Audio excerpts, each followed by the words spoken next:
오늘 제목은 지금이 어느 때이냐, 지금이 어느 때이냐라는 제목으로 말씀 나누겠습니다. 세대마다 타이틀이 있지 않습니까? 베이비 붐 세대, 386, X, MG 이렇게 세대마다 특징이 있고 이름이 붙여집니다. 지금은 무슨 세대일까요? 시대로 봤을 때 우리나라 시대, 지금 우리가 사는 이 세상의 시대, 세대 어느 때일까요? 불확실성의 시대, 기후 위기의 시대, 인구 절벽의 시대 이런 것들이 있더라고요.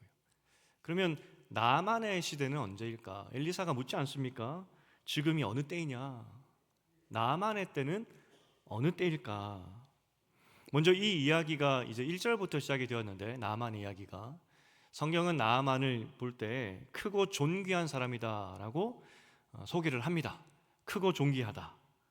이 용례를 살펴보면은 실력과 인품이 뛰어났다는 겁니다. 이 나아만이 비록 유대인이 아니고 이방인이었지만 그가 그 나라의 2인자까지 올라가기까지 실력도 좋았고 그리고 인품도 훌륭했다. 이것이 성경의 평가였습니다. 그러하기 때문에 나아만이 병 들었을 때 신의 저주로 생각했던 그 나병, 피부병이 발병했을 때 왕도 걱정하고 종들도 걱정했죠. 진심으로. 지난주 보았지만 나아만이 화가 났습니다. 집에 돌아가려고 했습니다. 내가 모든 자존심 다 내려놓고 엘리사를 만나러 왔는데 그 엘리사가 코빼기도 보이지 않고 저 우리나라 강에 비하면은 조그만하고 물도 지저분한 저기 가서 몸을 씻으라고 하니 화가 나죠. 자존심 상한 겁니다. 집에 돌아가려고 할 때 그 종들이 말렸습니다. 그 나아만의 그 병을 누구보다도 걱정했던 그 종들이 한번 혹시 모르니 들어가 보십시오. 당신 자존심 상한 거 너무 알고 있습니다. 그리고 이방 땅에서 이방인에게 옷을 벗어서 그 피부에 그 병을 보여주는 것이 얼마나 수치인지 알고 있습니다. 하지만 혹시 모르니 괜찮습니다. 한번 들어가 보십시오. 우리가 부끄럽다고 당신을 손가락질 하지 않을 테니 한번 들어가 보라고. 그리고 나왔죠. 종들의 간청이었습니다. 이렇게 보면 참 나아만은 정말 크고 성품도 좋고 실력도 좋았던 그런 존경받는 사람이었다는 것을 알 수 있습니다. 15절에 보니까 이 나아만이 병 낫고 나서 모든 군대와 함께 엘리사에게 와서 그의 앞에 섰다라고 이야기를 합니다. 너무 존경스럽다는 거죠. 용례를 봐도 원어로 보면은 앞에 선다는 것은 정말 존경의 마음입니다. 이전까지는 저 엘리사 코빼기도 보이지 않던 그 엘리사에게 분노가 있었다면 병 나음의 기적 앞에서 존경으로 바뀌었죠. 그래서 자기가 데려왔던 모든 식솔들을 데리고 엘리사 앞에 정중히 서 있는 겁니다. 그리고 새로운 신앙, 신학을 고백하게 되는 겁니다. 내가 림몬신이 최고의 신인 줄 알았는데 하나님 말고는 신이 없습니다. 하나님만 참 신입니다. 개종한 거죠. 림몬신을 섬기던 나아만이 여호와를 섬기는 그 사람으로 신앙으로 개종한 겁니다. 이후 이제 나아만이 당시 신학으로는 구할 수 없는 것을 그런데 엘리사에게 구하기 시작합니다. 이거 좀 너무한데 하는 것을 구하죠. 먼저 예배 문제입니다. 하나님을 믿기 때문에 이제 하나님께 예배 드려야 되겠죠. 그러면 하나님을 믿는 사람들이 예배 드리는 곳이 어디죠? 예루살렘. 그런데 나아만이 이야기합니다. 예루살렘으로 올 수 없기 때문에 내가 이 땅에 흙을 가져다가 그 흙으로 제단을 쌓고 거기서 하나님께 예배 드리겠습니다 라고 이야기를 하죠. 먼저 왜 흙을 가져갈까 싶으실 겁니다. 제가 여러 번 설명드렸지만 그 당시 고대 근동의 신학은 신과 땅을 같이 생각합니다. 그러니까 이스라엘의 하나님은 그 유대 지역, 그 가나안 지역을 다스린다 생각했던 것이죠. 거기에 이스라엘의 하나님이 있다. 그러니까 아직 나아만은 하나님이 누구신지 모르기 때문에 이스라엘의 땅을 가져가서 그 땅의 하나님께 예배드리겠다. 잠깐 뛰어가겠다는 거죠. 어떤 면에서. 사실 이 신학은 틀렸죠. 하나님은 어디에나 계신 분입니다. 땅을 조금 가져간다고 거기에 계신 분이 아니죠.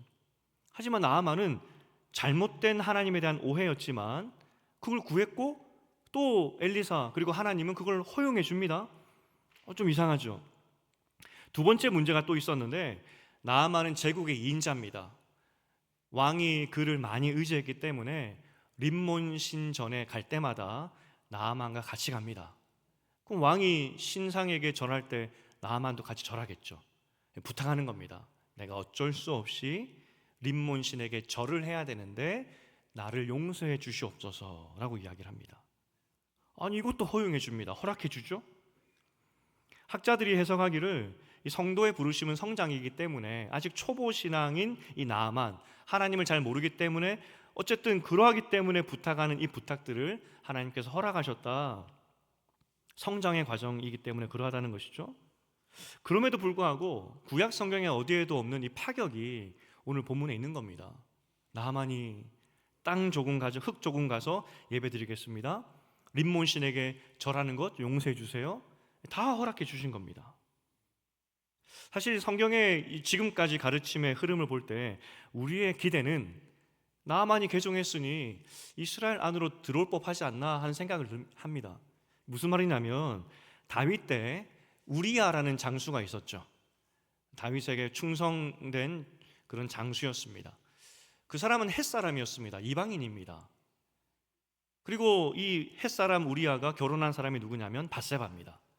밧세바는 이스라엘의 다윗의 그 모사였던 그 손녀입니다. 그리고 밧세바의 아버지도 장군이었습니다. 그래서 밧세바의 집안은 엘리트 집안이었습니다. 하지만 우리아가 이방인이었지만 이 엘리트 집안의 여인과 결혼했고 다윗에게는 충신으로 섬겼죠. 이스라엘이 여러분 닫혀있는 폐쇄적인 그런 나라는 아니었습니다. 하나님의 궁극적인 목적은 이방인도 이스라엘로 들어오는 것이었기 때문에 우리아 같은 일들이 얼마든지 있었죠. 나아만이 제2의 우리아가 되면 어떨까 하는 생각이 듭니다. 다 내려놓고 하나님께 들어오면 얼마나 좋을까. 이건 우리의 생각이라고 할지라도 하나님께서 이제 막 개종한 나아만에게 이 너무나 많은 파격을 허락하시는 것 같죠. 어떻게 그럴 수 있지 싶습니다. 16절에 보면은 나아만의 이 부족한 신학에서 나오는 이 모습이 하나 더 등장을 했었습니다. 엘리사에게 예물을 드리는 장면입니다. 우리 생각에는 뭐 병 고침 받았으니까 하나님께 감사 의미로 헌금하는 거 당연한 거 아니야? 라고 생각할 수 있겠죠. 뭐 그럴 수도 있겠습니다. 하지만 그 당시 신학, 그 당시 신관에 따르면 이 신이 나에게 무언가 은혜를 베풀면 반드시 드려야 됩니다. 만약 합당한 예물을 드리지 않으면 그 신이 노하여서 나에게 벌을 내린다는 것이 그 당시 신관이었습니다. 그래서 제사가 중요했습니다. 예물. 그런데 이거는 고대 근동 사람만 생각한 것이 아니라 우리나라 문화도 훑어보면은 다 비슷한 것 같습니다. 마을 어귀에 예전에 우리나라를 보면은 선앙당, 선앙당 혹은 성황당 뭐 이렇게 이름 붙여서 마을의 수호신을 섬기는 그런 조그마한 신당 같은 것이 있었습니다. 마을 사람들이 절기마다 모여서 그 신, 마을 신의 수호자에게 제사 지내죠. 그런데 어쩌다가 마을에 변고, 그러니까 어려움이 닥치면 마을 사람들이 뭐라고 생각하냐면, 우리가 마을의 신 선왕에게 제대로 감사 표현, 예물을 드리지 않았기 때문에 이 신이 노하였다. 우리나라 사람들도 그렇게 생각했다는 겁니다. 그러니까 어느 시대나 신에게 감사하지 않으면 신이 노하여서 이전보다 더 큰 벌을 준다, 불행을 준다. 이것이 신관이었습니다. 여러분은 하나님 어떻게 생각하십니까? 하나님께서 은혜 주셨는데 거기에 합당한 감사를 하지 않으면 하나님이 노하셔서 이전보다 더 큰 불행을 줄 것이다. 그렇게 혹시 믿으시나요? 어쨌든 나아만은 그런 생각을 가졌던 그런 사람이었죠. 그래서 예물을 막 드리려고 했었습니다. 그런데 하나님의 선지자는 단박에 거절하죠. 하나님은 복 주시고 돈을 요구하는 신이 아니라는 것을 알려주고 있는 겁니다. 새로운 신학이죠. 나아만에게 하나님은 인간이 바치는 그 무언가를 기뻐하는 신이 아니야. 그래서 하나님이 인간에게 뭔가 요구하는 이방 신들처럼 제사를 요구하는 그런 신이 아니야 라는 것을 알려주고 있는 겁니다. 막 개종한 나아만에게. 하나님은 돈이 아니라 마음을 원하시는 분이야. 그러하기 때문에 17절에서 나아만이 나 예루살렘으로 못 오는데 괜찮겠습니까? 라고 했을 때 허용하신 것이고, 18절에 림몬 신에게 절하는 것을 허락해 주신 겁니다. 왜냐하면 하나님은 돈이 아니라 마음을 원하시기 때문에. 비록 부족한 신앙이지만 하나님을 고백하는 나아만에게 네가 아직 어려서 이런 잘못된 것을 구하지만 내가 허락하겠다. 사실 다른 신에게는 이건 있을 수가 없는 일입니다. 어떻게 나를 믿는다고 하면서 다른 곳에서 제사를 드릴 수 있고, 어떻게 나를 믿는다고 하면서 다른 신에게 경배할 수 있느냐. 이것이 신관이지만 오늘 나아만에게 말씀하고 있는 겁니다. 내가 원하는 것은 마음이라고, 다른 신들과는 다르다. 이것을 보여주고 있는 거죠. 나만 아마 느꼈을 겁니다. 와, 하나님은 다르구나. 철저하게 이 고대 근동의 신들은 인간을 짓밟고 인간의 희생을 요구하는 그런 신이었는데, 야, 하나님은 다르시구나. 다르시구나. 그렇게 새로운 신학을 가지고 나아만은 돌아갑니다. 평안히 돌아가라고 했기 때문에 정말 평안히 돌아갑니다. 문제는 게하시였습니다. 게하시. 성경에서 게하시를 종, 사환 여러 가지로 표현하고 있는데, 여러 가지 표현이 있지만 아마도 게하시는 엘리사의 제자 중에 하나였을 것이고, 어쩌면 그 제자들을 대표하는 그런 사람이었을 것이다 라고 봅니다. 왜냐하면 엘리사 옆에서 수종을 드니까 좀 더 특별할 수가 있었겠죠. 어쨌든 게하시는 엘리사 옆에서 엘리사에게 직접 배우는 제자 중에 한 명이었습니다. 문제는 이 게하시의 생각이 달랐다는 겁니다. 게하시가 가지고 있는 신학이 좀 달랐다는 겁니다. 20절에 게하시의 마음이 나오는데 이렇게 이야기합니다. 내가 주인이 이 아람 사람 나아만에게 면하여 준 것을 그에게서 받으리라 라고 이야기를 합니다. 먼저 게하시가 나아만을 어떻게 생각하는지가 여기서 나옵니다. 이 아람 사람 나아만, 이 아람 사람 나아만. 한국말로 들어도 약간 좀 무시하는 듯한 그런 느낌이 들지 않습니까? 이 원어의 용례를 보아도 굉장히 무시하는 경멸입니다. 이 이방인 놈, 이겁니다. 내가 볼 때 나아만은 하나님의 은혜 영역 밖에 있는 이방인이야, 아람 사람이야, 이거죠. 이거는 하나님의 은혜 안에 들어올 수 없는 그런 이방인이야. 경멸적인 이야기였습니다. 그런데 문제는 게하시가 보니까 하나님의 은혜 영역 밖에 있어야 되는 사람인데 하나님의 은혜가 이 나아만에게 흘러가 버리는 겁니다. 병이 나았습니다. 나병이 깨끗하게 나았습니다. 그러면 이 게하시가 생각하기를 하나님의 은혜가 흘러갔기 때문에 당연히 돈 받아야지. 당연히 돈 받아야지. 이 은혜가 공짜로 어떻게 저 아람 사람에게 흘러갈 수 있을까? 그 꼴을 볼 수가 없다는 겁니다. 눈 뜨고 볼 수 없다는 것이죠. 게하시에게는 이 모든 것이 충격이었을 겁니다. 예루살렘에 가서 예배 드리지 않아도 된다고?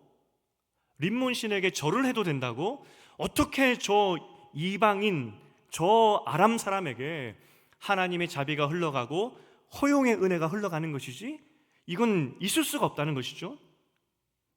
면하여 줬다 이야기합니다. 나아만에게 면하여 줬다. 마땅히 하나님께서 받으셔야 되는 그 값을 엘리사가 면하여 줬다, 없애줬다는 겁니다.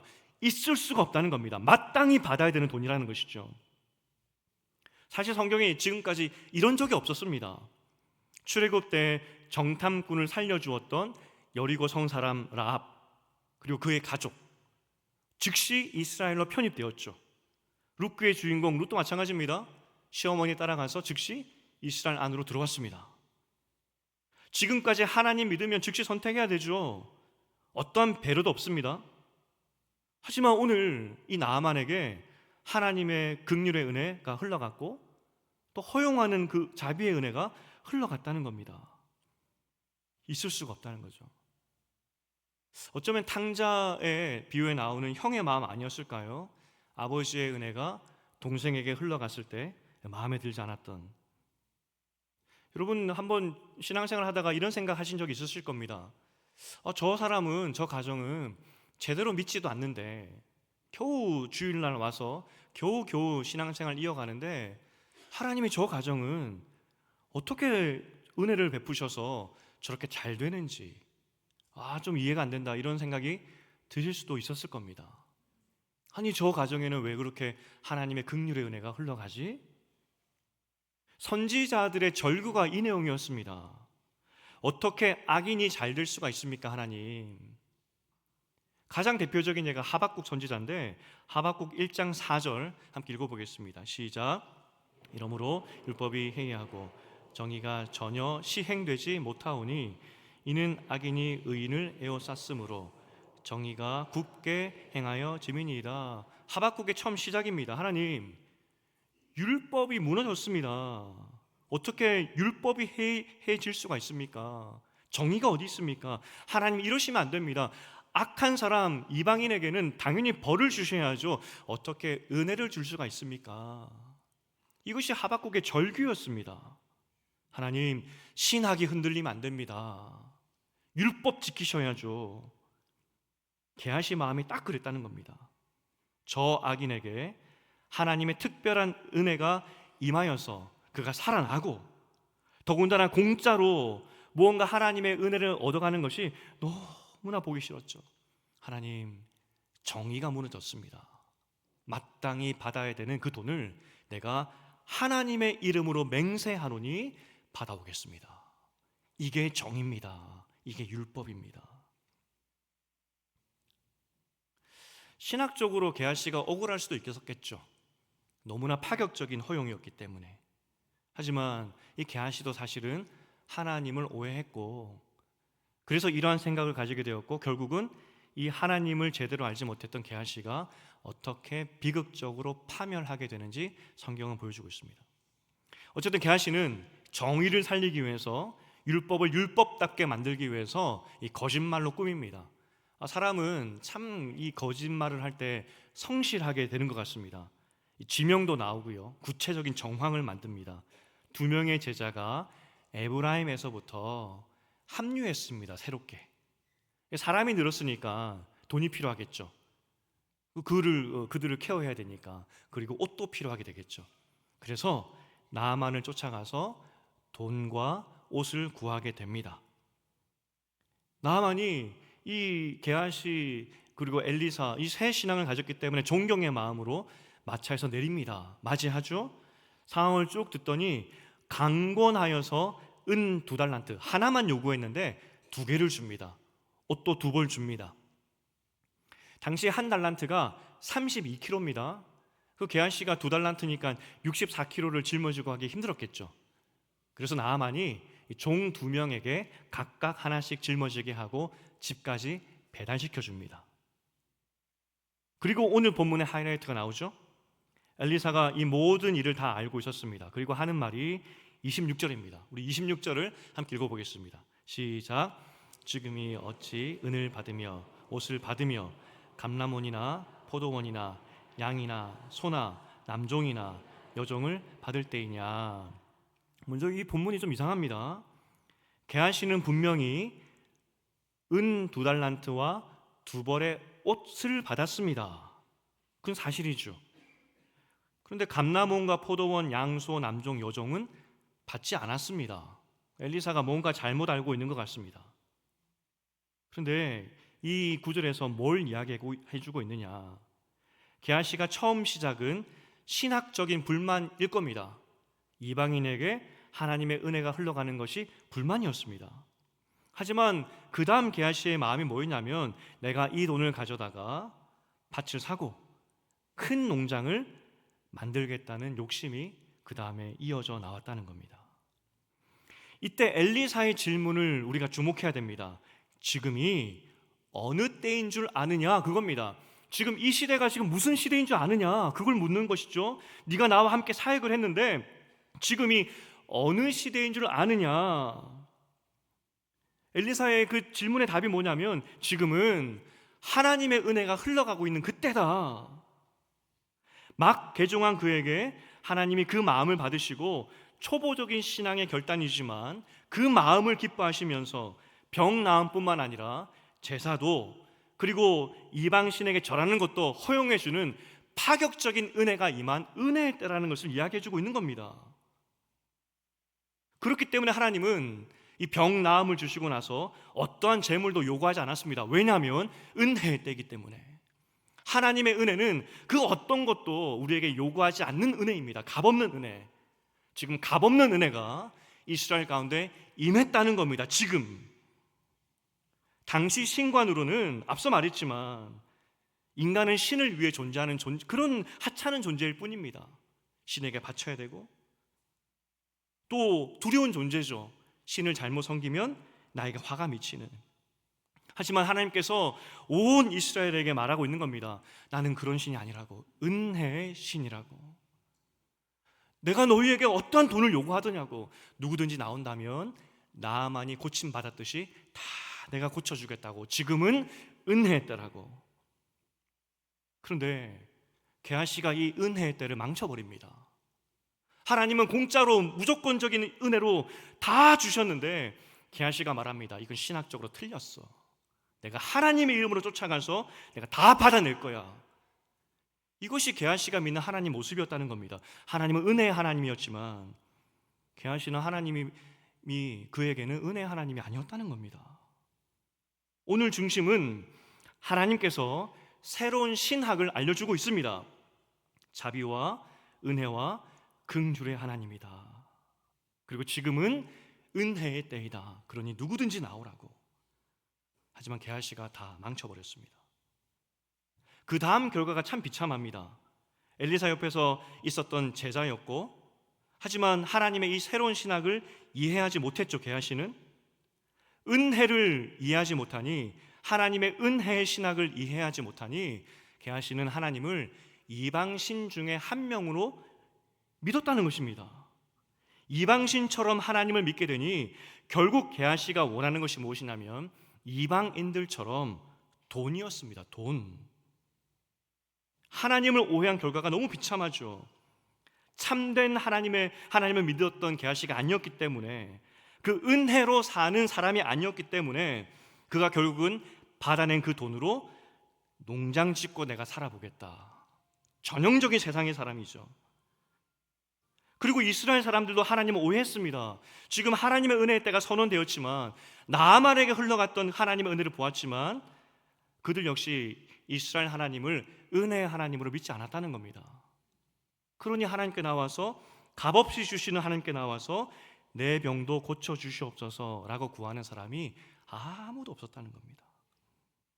지금이 은혜의 때라고 알려줘도 은혜를 구하는 사람이 없었다. 이것이 오늘 이야기의 마지막 모습입니다. 우리에게 중요한 메시지를 주고 있습니다. 여러분, 지금 우리가 어느 시대를 살고 있습니까? 성경의 시대로 봤을 때 어느 시대인 것 같습니까? 성경에 명확히 이야기합니다. 지금이 바로 나아만에게 보여줬던 그 희미한 은혜의 때가 이미 임했고, 지금 우리는 은혜의 때를 살고 있다고 성경은 이야기하고 있습니다. 고린도후서 6장 2절을 함께 읽어보겠습니다. 고린도후서 6장 2절입니다. 시작. 이르시되 내가 은혜 베풀 때 너희에게 듣고 구원의 날에 너를 도왔하였으니 보라 지금은 은혜 받을 만한 때요 보라 지금은 구원의 날이로다. 성경은 은혜를 이야기하고 있습니다. 근데 은혜가 어떤 은혜라고요? 값없이 주시는 하나님의 은혜, 어떠한 대가도 요구하지 않는 하나님의 값없는 은혜, 그리고 그 값없는 은혜 때문에 사는 것이 우리라는 겁니다. 돈이 아니라. 이 구절은 사실은 이사야서에서 예언된 내용을 바울이 가져온 겁니다. 원래 예언된 내용을 이사야 49장 8절을 함께 읽어보겠습니다. 시작. 여호와께서 이같이 이르시되 은혜의 때에 내가 내게 응답하였고 구원의 날에 내가 너를 도왔도다. 내가 장차 너를 보호하여 너를 백성의 언약으로 삼으며 나라를 일으켜 그들에게 그 황무하였던 땅을 기업으로 상속하게 하리라. 구약에 예언된 이 은혜의 때, 황무한 땅이 변하여서 하나님의 땅으로 변한다고 하셨던 그 약속의 때, 그 때가 지금 임했다는 겁니다. 좀 더 명확하게 은혜의 때가 그러면 좀 더 뭘까? 히브리서 10장 19절 20절을 함께 읽어보고 싶습니다. 우리 히브리서 읽어보겠습니다. 시작. 그러므로 형제들아 우리가 예수의 피를 힘입어 성소에 들어갈 담력을 얻었나니 그 길은 우리를 위하여 휘장 가운데로 열어놓으신 새로운 살 길이요 휘장은 곧 그의 육체니라. 바뀐 신학이 뭐냐면 예루살렘이 아니라 어디서든지 하나님을 찾으면 하나님이 응답하시겠다는 그 내용입니다. 나아만은 지금 흙을 가져다가 여기에 하나님이 계시겠지 하며 예배 드렸고 그걸 허용하셨는데 완전한 성취가 이미 우리 가운데 일어났다는 겁니다. 어디서든지 우리는 하나님께 기도하고 하나님께 응답받을 수 있는 은혜의 때를 살고 있다는 것이죠. 그러니 나아만이 경험했던 은혜, 긍휼, 이거는 우리에게 이미 임한 겁니다. 초보쟁이 나아만에게만 임했던 하나님의 파격적인 은혜가 아니라 지금도 우리가 때로는 바로 구하지 못하고 신앙이 어려서 나약하여서 엉뚱한 거 구할 때가 있지만 하나님이 허용하시고 허락하시고 그리고 우리 기도를 들어주시겠다고 하는 이 긍휼의 은혜, 우리는 그 은혜의 때를 지금 살고 있다는 것이죠. 그렇지만 만약 게하시처럼 지금 임한 은혜의 때를 믿지 못한다면, 값없이 주시는 하나님의 긍휼을 믿지 못한다면, 우리가 은혜로 살지 않는다면 우리도 게하시처럼 농장 주인을 꿈꾸고 있을 겁니다. 많이 가져야 되지. 그런데 우리는 하나님의 은혜로 살 사람 아니겠습니까? 그런데 이미 임한 하나님의 은혜를 믿지 못하니 나는 농장 주인이 되어야 되겠다, 이걸 꿈꾸고 있는 것이죠. 은혜의 때를 또 다른 말로 이렇게 표현하고 싶습니다. 누가복음 17장 20절인데 누가복음 읽어보겠습니다. 시작. 바리새인들이 하나님의 나라가 어느 때에 임하나이까 묻거늘 예수께서 대답하여 이르시되 하나님의 나라는 볼 수 있게 임하는 것이 아니요 또 여기 있다 저기 있다고도 못하리니 하나님의 나라는 너희 안에 있느니라. 이게 우리 존재라는 겁니다. 이미 하나님의 나라가 여러분 가운데 임했다는 겁니다. 하나님 나라가 뭐죠? 천국. 근데 여러분 천국의 기쁨을 살고 있습니까? 하나님의 나라를 살고 계십니까? 그리고 믿어지십니까? 이 새로운 신학이 믿어지십니까? 제가 어제 세워봤더니 주례를 58번 했더라고요. 많이 했죠. 근데 주례를 하다 보면은 딱 패턴이 있습니다. 그 패턴 중에 하나가 신랑에게 묻는 것이 있는데, 에베소서 말씀에 보면 남편들에게 부탁하신 그 장면이 있습니다. 남편들에게 아내 사랑하기를 그리스도께서 교회를 사랑하심 같이 하라고 되어 있습니다. 남편이 아내를 사랑해야 되겠죠. 어느 정도 사랑해야 되냐면 예수께서 교회를 사랑하신 것처럼 사랑하라는 겁니다. 예수님께서 교회를 어떻게 사랑하셨죠? 십자가의 죽으심. 그런데 그 십자가의 죽으심의 의미가 뭐죠? 그냥 한번 눈 딱 감고 죽는 그런 죽음이 아니었습니다. 모든 권리 포기, 모든 자존심까지 내려놓는, 예수는 신이었습니다. 신된 예수가 인간을 위해 죽기까지 모든 것을 내려놓는 권리 포기, 그게 십자가의 죽음입니다. 그게 성경이 이야기하는 거죠. 남편들아, 예수님처럼 아내를 위해서 모든 권리를 포기하면, 모든 자존심을 다 내려놓으면 너의 가정은 천국처럼 바뀔 수 있을 거야. 그렇게 약속하고 있는 겁니다. 그래서 제가 주례를 할 때 남자 신랑에게 먼저 묻습니다. 형제에게. 이 각오가 없으면 주례 더 이상 못한다고. 하나님께서 결혼은 이 천국이라고 말씀하시면서 이 천국이 되는 비법에 대해서 알려주신 것이 죽으라고, 예수님처럼 권리 포기하라고 하셨는데, 우리 형제 신랑은 그렇게 죽을 준비가 되어 있습니까? 라고 묻습니다. 그러면 신랑이 뭐라고 대답하겠습니까? 아, 글쎄요, 이렇게 하진 않습니다. 왜냐하면 주례를 못하니까 항상 예! 라고 대답합니다. 예, 죽겠습니다, 이렇게 이야기하죠. 모든 권리 포기하겠습니다, 자존심도 내려놓겠습니다 라고 예! 라고 대답합니다. 그런데 제가 58번 주례하면서 발견했던 공통적인 이 하객들의 반응이 있습니다. 어떤 반응이냐면 예! 라고 대답하면 하객들은 오 그럽니다. 오. 사실 와 이게 정답 아니겠습니까? 왜냐하면 자, 이 신랑이 이제 예수님처럼 죽는다고 했습니다. 예수님처럼 죽으면 그 가정이 천국으로 바뀌는 거죠. 야, 천국 같은 가정이 하나 생겼으니까 와 이렇게 해야 되는데 오 그럽니다. 그 오에 담긴 의미가 뭐겠습니까? 잘 안 될걸? 할 수 있을까? 해봐 이거겠죠. 특히 결혼을 먼저 하신 선배들 그 마음이 더 클 것 같고, 심지어 같은 또래를 살아가고 있는 이 청년들도 오 이럽니다. 분명 하나님께서 정답을 알려주셨습니다. 천국이 임했고 그 천국을 사는 방법도 알려주셨습니다. 죽으면 돼. 그런데 우리는 죽지 못하죠. 그러니까 천국을 살지 못하는 겁니다. 이미 하나님의 나라도 너희 가운데 임했어. 그리고 오늘 초보 나아만에게도 그 구약시대, 그 율법의 시대에도 하나님께서 이렇게 긍휼을 베푸셨어. 은혜의 때이기 때문에. 그런데 그 은혜의 때가 완성되었어. 그렇기 때문에 너희는 언제든지 나에게 구하면 되는데 구하고 있느냐? 그걸 묻고 있는 겁니다. 우리가 게하시처럼 하나님 앞에 하나님을 오해하고 있다면, 그리고 약속하신 그 말씀을 제대로 믿지 못하고 있다면 우리도 농장 주인을 꿈꾸고 있겠죠. 하나님이 보호해주지 않으니까 돈을 구해야 돼. 이게 당연한 결론 아니겠습니까? 이제 도전을 드리겠습니다.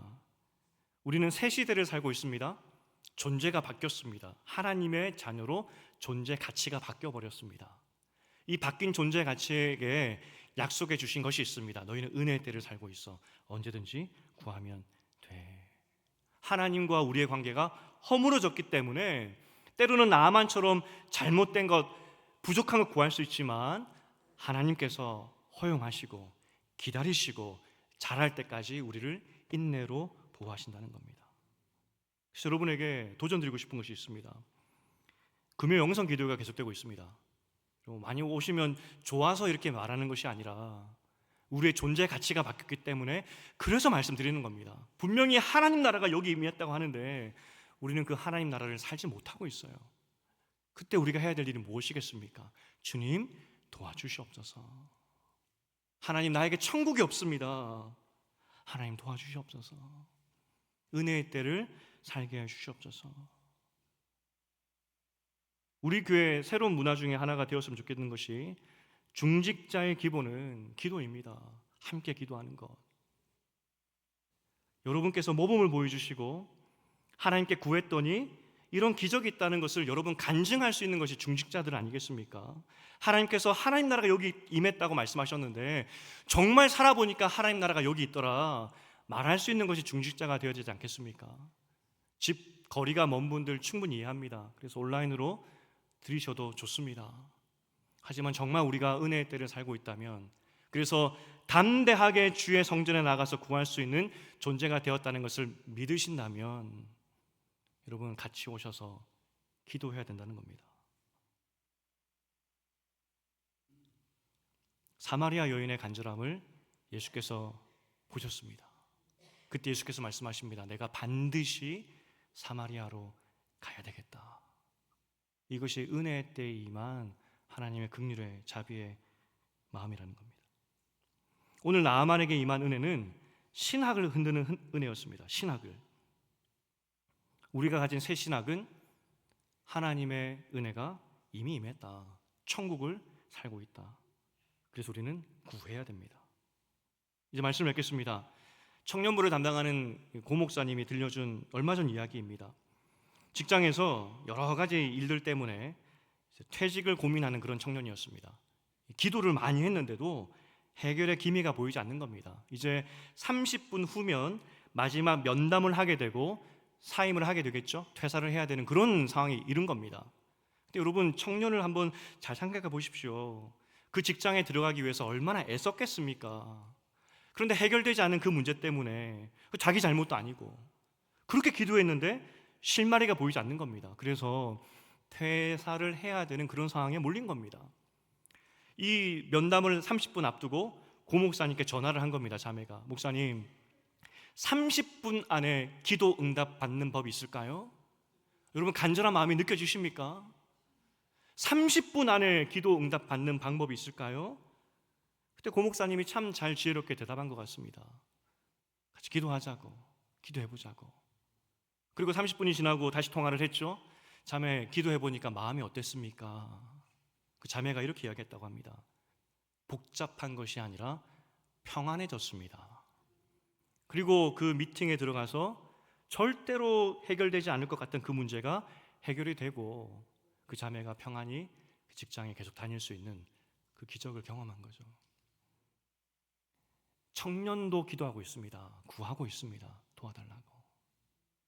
이미 바른 신학을 가진 여러분 어떻게 하시겠습니까? 은혜의 때이기 때문에 예수께서 이렇게 우리에게 도전하셨습니다. 마태복음 7장 7절 8절을 읽어보겠습니다. 시작. 구하라 그리하면 너에게 주실 것이요 찾으라 그리하면 찾아낼 것이요 문을 두드리라 그리하면 너에게 열릴 것이니 구하는 이마다 받을 것이요 찾는 이는 찾아낼 것이요 두드리는 이에게는 열릴 것이니라. 은혜의 때이기 때문에 구하라는 겁니다.